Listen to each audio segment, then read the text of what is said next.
روح کا تصور اور روحانیت کا تصور مشترک ہے ہندو مت میں اور اسلام میں. آتما اور پرماتما کا تعلق، ہمارے ہاں روح کا اور اللہ کی ذات کا تعلق. یسألونک عن الروح قل الروح من امر ربی، اور میں بتا چکا ہوں آپ کو،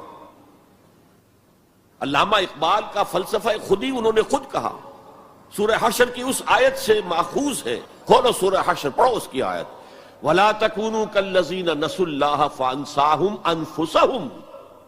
ان لوگوں کے مانند نہ ہو جانا جنہوں نے اللہ کو بھلا دیا تو اللہ نے انہیں اپنے آپ سے غافل کر دیا. یہ کون سا اپنا آپ ہے جس سے انسان غافل ہوتا ہے؟ کیا اپنے جسم کے تقاضوں سے غافل ہوتا ہے؟ کس سے غافل ہے؟ اپنے حیوانی وجود سے غافل ہے کوئی؟ اس کے تقاضوں سے غافل ہے کوئی؟ یہ کوئی اور وجود ہے انسان کا جس سے وہ غافل ہو، وہ اس کا روحانی وجود ہے. اور یہی میں نے آپ کو بتایا تھا، اپنشد کا یہ جملہ میں پڑھ کر وجد میں آ گیا تھا. یہ بھی ایک اچھی بات ہے آپ کو بتا دوں. ایک زمانے میں جبکہ امریکہ میں نے کہا تھا تھر تھر کانپ رہا تھا، جو سیلاب کمیونزم کا جا رہا تھا، پورے ایسٹرن یورپ کو کھا گیا تھا وہ نظام، اور ان کے پاس توڑ کوئی نہیں تھا. دنیا بھر کے غریبوں کے لیے ایک روشنی کا پیغام تھا، ایک امید کا پیغام تھا. ہیو ناٹس کے لیے ایک بڑی اپیل تھی. کہاں سے کہاں وہ پہنچ چکا تھا، لیٹن امریکہ پہنچ چکا تھا. کوئی انویژن تو نہیں ہوا تھا. It was the invention of the philosophy, invention of an ideology, Marxism.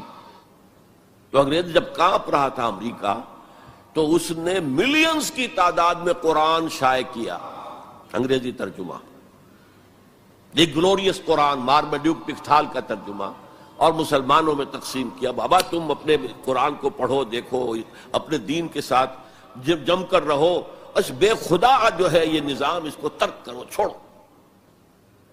اور ہندوؤں کے لیے گیتا میں نے پڑھی اس وقت، انگریزی ترجمہ. اپنشد کا ایک سلیکشن تھا، وہ میں نے پڑھا. یہ mid 50s کی بات ہے، بلکہ چھوٹو سے اٹ واز ارلی 50s، جبکہ ابھی میں میڈیکل کالج کا اسٹوڈنٹ تھا. میں نے اپنشد پڑھا، گیتا پڑھی. اپنشد کا صرف ایک سلیکشن تھا، گیتا پوری تھی. وہ بھی اسی لیے کہ تم اپنے اپنے مذہب سے چپک جاؤ تاکہ کمیونزم کی طرف تمہارا رجحان نہ ہو. یہ اس کے اس خوف کا مظہر ہے.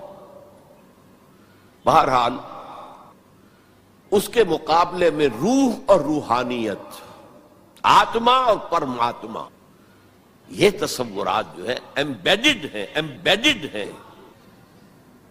آپ اگر وہ جملہ سنیں، میں نے پہلے بھی سنایا ہے اپنشد کا، جو بالکل معلوم ہوتا ہے اس آیت کی ترجمانی ہے. Man in his ignorance identifies himself with the material sheets which encompasses real self. اس کی اصل خودی، اصل انا تو اندر کی ایک حقیقت ہے. اس کے گرد یہ گوشت پوشت کا کور چڑھا دیا گیا ہے. انسان اس کو سمجھتا ہے یہ میں ہوں، یہ میں نہیں ہوں. میں تو وہ خودی ہوں، وہ انا ہوں، وہ ایگو ہوں، وہ آتما ہوں جو اس شریر کے اندر ہے. یہ تصور جس قدر سٹرونگ ہے ہندو مت کے اندر، انہیرنٹ ہے اسلام میں بھی، اور آج کی دنیا اسی کے خلاف تو جا رہی ہے. The world is world of matter only, what is beyond matter we don't care, because وہ ہماری جو ہے حواس خمسہ کی گرفت میں آتا ہی نہیں. ہم اس کو کیسے اسٹڈی کریں؟ جو مذہب کے ایسنس کے خلاف ہے، اس مذہب میں ہندو مت اور اسلام مشترک، وہ ایسنس آف مذہب، روح اور روحانیت.